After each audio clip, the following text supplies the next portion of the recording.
சிவாய நம. எல்லாருக்கும் வணக்கம். நம்மளோட கவிஸ் மீடியா சேனலில் நிறைய ஆன்மீக தகவல்கள் பார்த்துட்ருக்கோம். அதன் வரிசையில் இன்றைக்கி நம்ம பார்க்க போகிறது ரொம்ப முக்கியமான தகவல், உங்களுக்கு பயனுள்ள தகவலாகவும் இருக்கும். இது சித்தர்கள் சொன்ன வழிபாட்டு முறை. 100% உங்களுக்கு அது பலன் தரக்கூடியதாக தான் இருக்கும். அது என்ன அப்படின்னா, குலதெய்வ வழிபாடுங்க. இப்போ நிறைய பேருக்கு நிறைய இஷ்ட தெய்வங்கள் இருக்கும். சிவன், முருகன், பெருமாள், சக்தி அப்படின்னு சொல்லிட்டு இஷ்ட தெய்வங்கள் இருக்கும். ஆனால் நீங்கள் எத்தனை இஷ்ட தெய்வங்கள் வச்சுக்கிட்டாலும் உங்களுக்கு இருந்தாலும் குலதெய்வம் அப்படின்றது ரொம்ப ரொம்ப முக்கியம். குலதெய்வத்தோட அனுகிரகமும் ஆசீர்வாதமும் இருந்தால் மட்டும்தான் நம்மளோட இஷ்ட தெய்வமும் நம்மளுக்கு உதவி பண்ணும் அப்படின்றது நிதர்சனமான உண்மை. ஏன் குலதெய்வத்துக்கு இவ்வளோ இம்பார்ட்டன்ட் கொடுக்குறாங்க அப்படின்னா, நம்மளோட குலதெய்வம் யார் அப்படின்னா, நம்ம குலத்துக்காக உயிர் விட்ட நம்மளோட முன்னோர்கள் தான் நம்மளுக்கு குலதெய்வம். அவங்களோட அனுகிரகம் இருந்தால் தான் நம்மளுக்கு எல்லா வீட்டில் நடக்கக்கூடிய ஒவ்வொரு நல்ல விஷயமும் நடக்கக்கூடிய நேரத்தில் கரெக்டாக நடக்கும். ஒரு சில வீட்டில் பார்த்திங்க அப்படின்னா, அடிக்கடி ஏதாவது ஒரு பிரச்சனை வந்துக்கிட்டே இருக்கும். தொழிலில் முன்னேற்றமே இருக்கவே இருக்காது. நம்ம சம்பாதிக்கிற பணமெல்லாம் ஏதாவது ஒரு காரணத்தால் அது வெளியே போய்கிட்டே இருக்கும். வீட்டில் வந்துட்டு லக்ஷ்மி கடாட்சம் இருக்காது. திருமண தடை அதிகமாக இருக்கும். கல்யாணம் ஆயிடுச்சா, குழந்தை பாக்கியம் தடைப்படும். இந்த மாதிரி பிரச்சனைகள் தொடர்ந்து வருது அப்படின்னா, கண்ணை மூடிட்டு சொல்லலாம், அவங்க குலதெய்வ வழிபாடு பண்ணுறதே இல்லை அப்படின்னு சொல்லிட்டு. சிலருக்கு பார்த்தீங்கன்னா, தன்னோட குலதெய்வம் எது அப்படின்னே கூட அவங்களுக்கு தெரியவே தெரியாது. குலதெய்வம் தெரியாமலே வந்துட்டு ஏதாவது ஒரு சாமியை வந்து கும்பிட்டுட்ருப்பாங்க. அப்படி இருக்கிறவங்களும் சரி, குலதெய்வம் இருக்குது எங்களுக்கு தெரியும், ஆனால் கோவிலுக்கே போக முடியலை, எங்களால் வழிபாடு செய்ய முடியலை அப்படின்றவங்களுக்கும் இந்த ஒரு வழிபாட்டு முறை, சித்தர்கள் சொன்ன இந்த அற்புதமான வழிபாட்டு முறை உங்களுக்கு பயனுள்ளதாக இருக்கும். நீங்கள் நம்பி பண்ணும்போது உங்கள் குலதெய்வம் உங்கள் வீடு தேடி வரும். அது மட்டும் இல்லாமல் உங்களோட குலதெய்வம் எதுன்னே உங்களுக்கு தெரியாது அப்படின்னா, எண்ணி 48 நாளில் உங்களோட குலதெய்வம் உங்களோட கனவுல கண்டிப்பாக வருங்க. இது நிதர்சனமான உண்மை. இந்த ஒரு வழிபாட்டு முறையை நீங்கள் தவறாமல் பண்ணுங்கள். சரி, என்ன வழிபாட்டு முறை அப்படின்றத பார்க்கலாமா? ஃபஸ்ட்டு என்ன பார்க்க போகிறோம் அப்படின்னா, எங்களுக்கு குலதெய்வம் தெரியும். எப்பயாவது ஒரு வாட்டி தான், வருஷத்தில் ஒரு வாட்டி இல்லாட்டி 2 வருஷத்தில் ஒரு வாட்டி தான் போயிட்டு நாங்கள் தரிசனம் பண்ண முடியும். அடிக்கடி போகவே முடியாது அப்படின்னு இருக்கீங்க இல்லைங்களா? அவங்க எப்படி நிரந்தரமாக உங்களோட குலதெய்வத்தை உங்கள் வீட்டில் வந்துட்டு வரவழைக்கிறது அப்படின்றது தான். சரிங்களா? நீங்கள் எப்பயாவது ஒரு வாட்டி கோயிலுக்கு போகிறீங்க இல்லைங்களா? அப்போ என்ன பண்ணுறீங்க அப்படின்னா, ஒரு எலுமிச்சை பழத்தை உங்களோட குலதெய்வத்தோட திருப்பாதத்தில் வச்சு வணங்கி எடுத்துக்கோங்க. அப்புறம் உங்கள் அந்த கோவிலில் இருக்கக்கூடிய கொஞ்சம் மண் கொஞ்சம் எடுத்துக்கோங்க. அந்த கோவிலில் இருக்கக்கூடிய திருநீர் கொஞ்சம் வாங்கிக்கோங்க. வாங்கிட்டு வீட்டுக்கு வந்துட்டு நீங்கள் என்ன பண்ணணும் அப்படின்னா, ஒரு சிவப்பு கலர் இல்லாட்டி பச்சை கலர் துணியில் நீங்கள் வாங்கிட்டு வந்த எல்லாத்தையும் அப்படியே வைக்கணும். இந்த எலுமிச்சம்பழம், திருநீர், அப்புறம் வந்து அந்த மண் எடுத்துகிட்டு வந்தீங்களா அதையும் வச்சுட்டு, அதுக்கு மேலே அந்த எலுமிச்சம்பழத்தில் வந்து சந்தனம், குங்குமம் வச்சுக்கோங்க. அதுக்கு மேலே கொஞ்சம் மஞ்சள் போட்டு, கொஞ்சம் பச்சை கற்பூரம் போட்டு நல்லா முடிச்சா கட்டிக்கிட்டு, அதை உங்களோட சுவாமி ரூமில் வச்சு நல்லா தீப தூப ஆராதனை எல்லாம் காமிச்சு அதை எடுத்துகிட்டு போயிட்டு உங்களோட நிலவாசல் மேலே ஒரு ஆணி அடித்து நீங்கள் அந்த இடத்துல அதை கட்டி விட்டுறணும். கட்டி விட்டுட்டோம், சரியாக போச்சு அப்படின்னு நினைக்கவே கூடாது. செவ்வாய் வெள்ளி கண்டிப்பாக அந்த முடிச்சு கட்டி வச்சுருக்கீங்களா, அதுக்கு தீப தூப ஆராதனை காமிக்கணும். அப்புறம் உங்கள் குலதெய்வத்துக்கு அப்படின்னு சொல்லிட்டு ஒரு நாள் இருக்கும். இப்போ திங்கக்கிழமையோ இல்லை செவ்வாய்க்கிழமையோ இல்லை வெள்ளிக்கிழமையோ ஒரு நாள் இருக்கும். அந்த நாள்லையும் தீபதூப ஆராதனை காமிக்கணும்.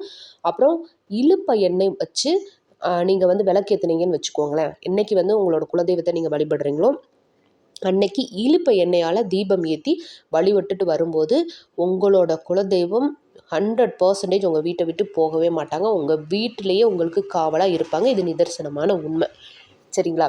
அதுக்கப்புறம் எங்களுக்கு குலதெய்வம் யாருன்னே தெரியாதே அப்படின்னு சொல்கிறவங்களுக்கான ஒரு சூட்சம முறை சித்தர்கள் சொன்னது தான். என்ன அப்படின்னா, இதே மாதிரி தான் ஒரு சிவப்பு அலையாட்டி பச்சை கலர் துணி எடுத்துக்கோங்க. அதில் அடுப்பு கறி இருக்கு இல்லைங்களா, அது கொஞ்சம் எடுத்துக்கோங்க. அதில் ஒரு எலுமிச்சம்பழம் வச்சுக்கோங்க. அந்த எலுமிச்சம்பழத்தில் சந்தன குங்குமம் வச்சுக்கோங்க. அதுக்கு மேலே சுத்தமான திருநீர் எடுத்துக்கோங்க. சுத்தமான திருநீராக இருக்கணும். அந்த திருநீர் கொஞ்சம் போட்டுக்கோங்க. அப்புறம் விரலி மஞ்சள் இருக்கு இல்லைங்களா, விரலி மஞ்சள் அது ஒன்று போட்டுக்கோங்க. பச்சை கற்பூரம் கொஞ்சம் போட்டுக்கோங்க. சரிங்களா? போட்டுட்டு நல்லா முடிச்சு போட்டுக்கோங்க. முடிச்சு போட்டுட்டு முப்புரி நூலுன்னு கடையில் கிடைக்கும். மஞ்சள் கலரில் இருக்கும். 3 நூல் சுற்றுன மாதிரி இருக்கும். இல்லைனா நீங்கள் நார்மல் நூல் வாங்கிட்டு வந்து 3 தான் அப்படியே சுற்றிக்கோங்க. அதை வந்து நல்லா அந்த துணியில் வச்சு கட்டிக்கோங்க. ஒரு முடி மாதிரி போட்டு வச்சுக்கோங்க. போட்டு வச்சுட்டு இதே மாதிரி நீங்கள் வந்து சுவாமி ரூமில் வச்சு தீபதூப ஆராதனை காமிச்சு நீங்கள் என்ன வேண்டிக்கணும் அப்படின்னா, நான் எந்த சுவாமி என்னோடய குலதெய்வம்னு எனக்கு தெரியாது, எந்த தெய்வமாக இருந்தாலும் 48 நாளுக்குள்ளே எனக்கு வந்து எனக்கு கண்ணில் காமிங்க, கனவுல வந்து காட்டி கொடுங்க, நான் வழிபடணும், நான் குலதெய்வ வழிபாடு பண்ணணும் அப்படின்னு சொல்லிட்டு உங்களோட குலதெய்வம் உங்களுக்கு என்னன்னு தெரியாது, ஆனால் குலதெய்வம் இருக்கிறதா நினச்சி நீங்கள் வேண்டிக்கோங்க. இந்த மாதிரி யாருன்னு சொல்லி எனக்கு வந்து காமிங்க அப்படின்னு சொல்லிட்டு வேண்டிக்கோங்க. கண்டிப்பாக 48 நாளில் உங்களோட குலதெய்வம் உங்கள் கனவுல வந்து காட்டும். அதுதான் உங்களோட குலதெய்வம். அப்படியே பிடிச்சிக்கோங்க, சரிங்களா? இப்போ நீங்கள் முடி போட்டு வச்சுருக்கீங்க இல்லைங்களா, அதை சாமி கும்பிட்டு தீபதூப ஆராதனையில் காமிச்சிட்டு சேம் அதே மாதிரி நிலவாசலில் மேலே போய் கட்டிடுங்க. செவ்வாய் வெள்ளி தீபதூப ஆராதனை காமிங்க. அப்புறம் வந்து என்ன பண்ணணும் அப்படின்னா, 15 நாளைக்கு ஒரு வாட்டி, இல்லை பௌர்ணமி முழு நிலவன்னைக்கு இருக்கு இல்லைங்களா, அன்னைக்கு அதை வந்து நீங்கள் திரும்ப மாற்றிடலாம், சரிங்களா? குலதெய்வம் தெரியும் அப்படின்றவங்களும் குலதெய்வம் தெரியாது அப்படின்றவங்களும் அந்த முடிச்சு போட்டு வச்சுருக்கீங்களா, அதை வந்து பௌர்ணமி அன்னைக்கு மாற்றிக்கலாம். இல்லை 15 நாளைக்கு ஒரு வாட்டி வந்து அந்த முடிச்சை வந்து நீங்கள் மாற்றிக்கலாம். அதுக்குள்ளே இருக்கிறத நீங்கள் என்ன பண்ணணும் அப்படின்னா, தண்ணியில் நீரோடுள்ள ஆறுல இருக்கும்ல, அதில் வந்து நீங்கள் விட்டுடலாம். இல்லை அந்த மாதிரி ஆறெல்லாம் எங்களுக்கு இல்லைப்பா அப்படின்னு சொன்னால் கால்படாத இடத்துல போட்டுருங்க, சரிங்களா? அது யாரும் கால்லெல்லாம் மிதிச்சிடக்கூடாது, சரிங்களா? கால்படாத இடத்துல போட்டுட்டு திரும்ப புது துணி எடுத்து இது எல்லாத்தையும் வச்சு நல்லா சுவாமியை கும்பிட்டு நீங்கள் நிலவாசலில் கட்டிடுங்க. நிலவாசலில் ஏன் அப்படின்னு சொல்கிறாங்க அப்படின்னா, குலதெய்வம் அப்படின்றது நிலவாசலில் தாங்க இருக்கும். ஏன்னா நம்ம வீட்டுக்கு என்னோட குழந்தைகளுக்கு எந்த ஒரு கெட்ட சக்தியும் அண்டக்கூடாது, நான் காவலாக இருப்பேன் அப்படின்னு சொல்லிட்டு எப்பயுமே குலதெய்வமானது நம்மளோட நிலைவாசலில் காவலாக நிற்கும் அப்படின்னு சொல்லுவாங்க. அதனால தான் நிலவாசலில் எப்பயுமே வந்துட்டு நம்ம மிதிச்சுட்டு உள்ளே வரக்கூடாது, நிலவாசலில் உட்காந்து தலை சீவக்கூடாது, பேன் பார்ப்பாங்க சில பேரெல்லாம், அந்த மாதிரியெல்லாம் பண்ணிடக்கூடாது. ஒரு பொருளை ஒருத்தவங்களுக்கு நீங்கள் கொடுக்குறீங்க அப்படின்னா வெளியே போய் கொடுக்கணும், இல்லையாட்டி அவங்கள வீட்டுக்குள்ளே அழைச்சி தான் கொடுக்கணும். நிலவாசலில் நின்றுட்டு எந்த ஒரு விஷயமே பண்ணவே கூடாது அப்படின்னு சொல்லுவாங்க. அப்புறம் இந்த கர்ப்பிணி பெண்கள் இருக்காங்கல்ல, அவங்கெல்லாம் வந்து நிலவாசலில் உட்காரவே கூடாது அப்படின்னு சொல்லுவாங்க. அவங்க மட்டும் இல்லைங்க, யாருமே நிலவாசலில் உட்காரக்கூடாதுங்க. ஏன்னா அது வந்து நம்மளோட குலதெய்வம் இருக்கக்கூடிய இடம், அதுக்கு கொடுக்க வேண்டிய மதிப்பு மரியாதையை நம்ம கண்டிப்பாக கொடுக்கணும். செவ்வாய் வெள்ளி இல்லையாட்டி வந்துட்டு பௌர்ணமி தோறும் வந்துட்டு நிலவாசல் பூஜை வீட்டுக்கு பண்ணணும். இந்த மாதிரியெல்லாம் பண்ணோன்னு வச்சுக்கோங்களேன், நம்ம வீட்டில் எப்பயுமே வந்து நம்ம குலதெய்வம் வீட்டில் இருந்துக்கிட்டே இருக்கும். அது மட்டும் இல்லைங்க, லக்ஷ்மி தேவி நம்ம வீட்டில் எப்பயுமே நிறைஞ்சிருப்பா. அஷ்டலக்ஷ்மி கடாட்சம் நம்ம வீட்டில் இருந்துக்கிட்டே இருக்கும். நிலவாசல் பூஜை பண்ணுறவங்க, வாசலில் அப்படியே வந்து வாசல் தெளித்து கோலம் போட்டு நிலவாசல் பண்ணுறவங்க வீட்டில் எல்லாமே 100க்கு 100% லட்சுமி தேவி நான் இருந்துக்கிட்டு போக மாட்டேன் அப்படின்னு சொல்கிற அளவுக்கு அவங்க வந்து வீட்டில் இருப்பாங்க. இது நிதர்சனமான உண்மை. நீங்கள் ஆனால் வந்து எந்த ஒரு பூஜை பண்ணுறீங்க அப்படின்னாலும் நம்பிக்கையோடு பண்ணணும். இந்த விஷயம் நான் செய்கிறேன், கண்டிப்பாக இந்த விஷயம் நடக்கும் அப்படின்ற ஒரு நம்பிக்கையோடு வந்து நீங்கள் பண்ணணும்.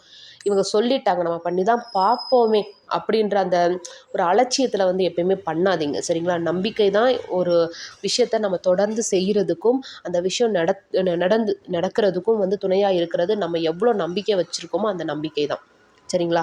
ஸோ அதனால் எந்த ஒரு விஷயமா எடுத்தாலும் நம்பிக்கையோடு பண்ணுங்கள், கண்டிப்பாக நடக்கும். குலதெய்வ வழிபாடு பண்ணால் மட்டும்தான் நம்மளோட குலம் செழிக்கும் அப்படின்றது நிதர்சனமான உண்மை. இதை மறந்துடாதீங்க. இந்த வீடியோ உங்களுக்கு பயனுள்ளதாக இருந்தது அப்படின்னா உங்கள் நண்பர்கள் கூடயும் பகிர்ந்துக்கோங்க. அவங்களும் தெரிஞ்சுக்கட்டும், தெரிஞ்சு அவங்களும் வழிபாடு பண்ணட்டும், அவங்களும் நல்லா இருக்கட்டும். நல்ல விஷயத்த 4 பேருக்கு நம்ம பரப்புறதுல தவறே கிடையாது. இந்த வீடியோ பிடிச்சிருந்தது அப்படின்னா நம்மளோட சேனலை லைக் பண்ணுங்கள், ஷேர் பண்ணுங்கள், கமெண்ட் பண்ணுங்கள், சப்ஸ்கிரைப் பண்ணுங்கள். அப்புறம் பக்கத்தில் இருக்கிற பெல் பட்டனை கிளிக் பண்ணி வச்சுக்கோங்க. அதுதான் நான் போடக்கூடிய வீடியோவோட நோட்டிஃபிகேஷன் உங்களுக்கு வரும். அப்புறம் உங்களோட குலதெய்வம் என்ன அப்படின்றத மறக்காமல் கமெண்ட் பண்ணுங்கள். நன்றி. சிவாய நம. வாழ்க வளமுடன். நல்லதே நடக்கும்.